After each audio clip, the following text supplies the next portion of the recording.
دنیا میں جو لوگ دوسروں کو خیر سکھاتے ہیں، برائی سے روکتے ہیں،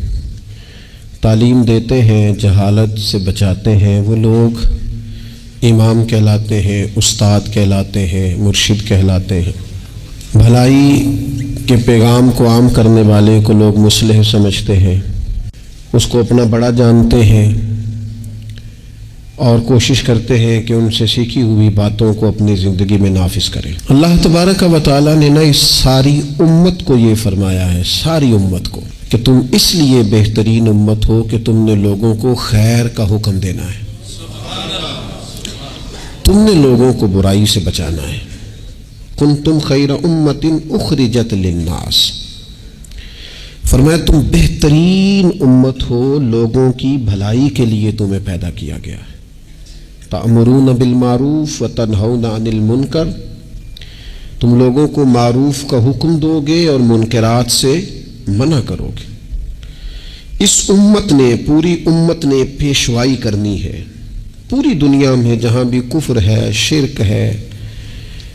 جہاں بھی اسلام سے دور لوگ عقائد لے کے بستے ہیں، ان سب لوگوں تک پیغام حق پہنچانا ہے، ان کی ذہن سازی کرنا، ان کو یہ بتانا کہ سچا اور کھرا دین دین اسلام ہے،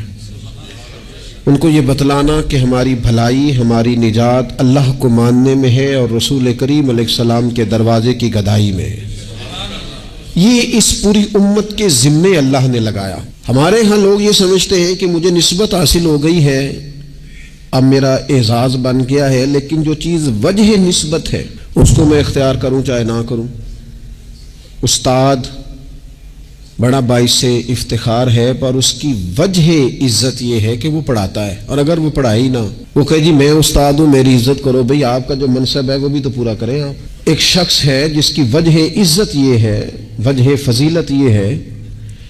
کہ وہ کسی کو کوئی ہنر سکھاتا ہے، کوئی کام سکھاتا ہے، وہ کہے کہ میری عزت تو کرو، پر جو وجہ ہے عزت کی وہ میں پوری نہیں کروں گا، تو لوگ کہیں گے بھی جو وجہ اعزاز ہے وہ تو آپ نے پورا کیا ہی نہیں۔ اس امت مسلمہ کی جو وجہ فضیلت ہے، وہ سب سے پہلی تو یہ ہے کہ یہ رسول پاک کی امت ہے، یہ سب سے پہلا اعزاز ہے، اور دوسری اس کی جو فضیلت اللہ کے قرآن نے بیان کی وہ یہ کی کہ تأمرون بالمعروف، یہ لوگوں کو بھلائی کا حکم دینے والے لوگ ہیں، وتنہون عن المنکر، اور یہ لوگوں کو منکرات سے، بری چیزوں سے، بری باتوں سے روکنے والے ہیں۔ اس امت نے غلبے کا کام کرنا تھا، دنیا پہ دین کے جھنڈے کو بلندی دینی تھی۔ ہمارے ہاں جو ہمارا دین ہے نا، اسے ہم نے بطور مذہب کے لیا ہے، بطور دین کے نہیں۔ ہم دین اسلام کو مذہب کے طور پر لیتے ہیں، نماز پڑھنا، روزہ رکھنا، شادی کا موقع آ گیا تو چلو باقی سارے کام اپنی مرضی کے، اور نکاح ضرور کرنا ہے، ایجاب و قبول کرانا ہے دینی طریقے پر، اچھی بات ہے۔ ہم اس کو بطور مذہب کے لیتے ہیں، بطور دین کے نہیں۔ یعنی ہم کہتے ہیں کہ ہم مسجد کے اندر تو اسے قبول کریں گے، لیکن جب دینی طور پر قبول کریں گے نا، پھر ہم مطالبہ کریں گے کہ کچہری میں بھی رسول اللہ کا دین ہونا چاہیے۔ پھر ہم نفاذ کی بات کریں گے، پھر ہم اس کے غلبے، هو الذی ارسل رسولہ بالہدی والدین الحق، یہ دین ہے، والدین الحق لیظہرہ علی الدین کلہ۔ اللہ فرماتے ہیں یہ رسول ہم نے اس لیے بھیجے ہیں دین حق دے کے، تاکہ اس دین کو سارے دینوں پر غالب کر دے، اس کا غلبہ ہو۔ ہمارا کفر کے ساتھ یہ طریقہ ہمیشہ یہ رہا، غیروں کے ساتھ، کہ بھئی دین ہمارا چلے گا، تم ہمیں جزیہ دو، اپنے مذہب کے مطابق تم کرو پوجا پاٹ، معاذ اللہ جو تم نے کرنی ہے، اگرچہ وہ درست نہیں ہے۔ لیکن اب کیا ہوا ہے؟ اب یہ ہوا ہے کہ نظام ان کا ہے ہر جگہ پہ،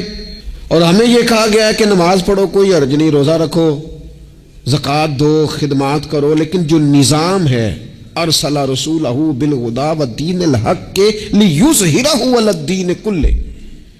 وہ ہمیں کہتے ہیں کہ نظام ہمارا رہے گا۔ امریکہ، افریقہ، برطانیہ میں نماز پڑھنے پر تو کوئی پابندی نہیں، لیکن وہ آپ کو آپ کے قانون کے مطابق نفاذ دین کی اجازت، اور یہاں بھی یہ حال ہے۔ ہمارا سیاستدان کیا کہتا ہے مولوی نماز پڑھے، کون منع کرتا ہے؟ بڑی مسجد بنائے، لیکن سیاست کی بات نہ کرے، وہ غلبے کی بات نہ کرے، وہ اسمبلی میں دین کی بات نہ کرے۔ یہ وہ بنیادی فرق ہے جسے سمجھنے کی ضرورت ہے، کہ جب تک نفاذ دین نہیں ہوتا اتنی دیر تک یہ تفریق ختم نہیں کی جا سکتی کہ یہ امیر ہے اور یہ غریب ہے۔ اتنی دیر تک یعنی آپ تک نماز تو آئے گی اگر آپ بطور مذہب دین کو لیں گے، لیکن انصاف نہیں آئے گا۔ انصاف گھر میں تب آئے گا جب دین نافذ ہوگا۔ غریب کو اس کی داد رسی اس وقت ہوگی جب کچہری میں اور جب پارلیمنٹ میں دین آئے گا۔ یہ ضروریات زندگی کی تب پوری ہوں گی، ورنہ ٹھیک ہے غریب کی مدد ہو رہی ہے، مسکین سے تعاون ہو رہا ہے اپنے لب و لہج، تو دین کے لیے جد و جہد کرنا، دین کے نفاذ کی کوشش کرنا، سب سے پہلا مسئلہ تو یہ ہے دین کیسے نافذ ہو۔ سب سے پہلا مسئلہ تو یہ ہے کہ ہمارے اندر وہ خاص شعور ہی نہیں کہ مذہب کو نافذ ہونا چاہیے، کیونکہ اپنی اپنی دکانداری، اپنا اپنا نظام، اپنا اپنا حساب، اپنے اپنے طریقے سے سب لوگ لے کے چل رہے ہیں۔ وہ ایک نظام کے جھنڈے کے تلے آنے کو تیار ہے۔ سب سے پہلی بات تو یہ ہے کہ ہمارے اندر دینی شعور پیدا ہو، ہم پسند کریں اس بات کو کہ اگر نبی پاک نے سادہ کھانا پسند کیا تو ہمیں بھی سادہ پسند ہے۔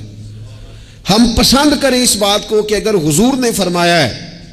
کہ سادی بارات جائے گی، تھوڑے سے لوگ ہوں گے، نکاح آسان ہوگا، وہ برکت والا ہوگا، تو ہمارا یعنی وہ جو ہمارے اندر چیز پنپتی ہے نا کہ میں مطلب چاہ کرنا ہے میرے منڈے دا بیاہ ہے، وہ پنپے نہ، وہ خواہش نہ پیدا ہو۔ سب سے پہلی بات تو یہ ہے ہم کہیں یار میں اسی طرح بیٹی کا بیاہ کروں گا جس طرح مدینے والے نے سیدہ فاطمہ کا کیا ہے، ہم اسی طرح نکاح کو رواج دیں گے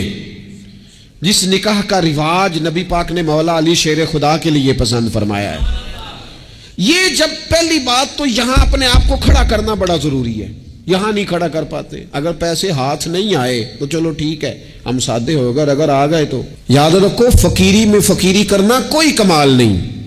کرنی پڑتی ہے، مجبوری ہوتی ہے۔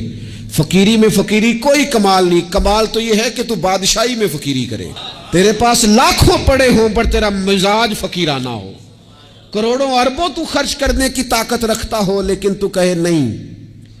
میں مزاج فقیر۔ سلام اس پر کہ جس نے بادشاہی میں فقیری کی، سلام اس پر کہ جس نے بے کسوں کی دستگیری کی، سلام اس پر کہ جس نے بادشاہی میں فقیری کی۔ نبی پاک علیہ السلام نے بادشاہی میں فقیری کی، حضرت ابو بکر نے بادشاہی میں فقیری کی، حضرت سیدنا عمر فاروق نے بادشاہی میں فقیری کی، کروڑوں خرچ کرنے والے عثمان غنی، لیکن سیدنا عثمان غنی کی شان یہ ہے کہ جب خطبہ دینے کے لیے منبر پہ بیٹھتے ہیں تو کرتے پہ بھی پیوند ہیں اور ان کی تہمت پر بھی پیوند ہیں اور ان کی پگڑی بھی پرانی ہے، تو لوگوں نے کہا یہ کیا ہے؟ تو کہا یہ وہی ہے جو ہمیں مدینے والے رسول نے سکھایا ہے۔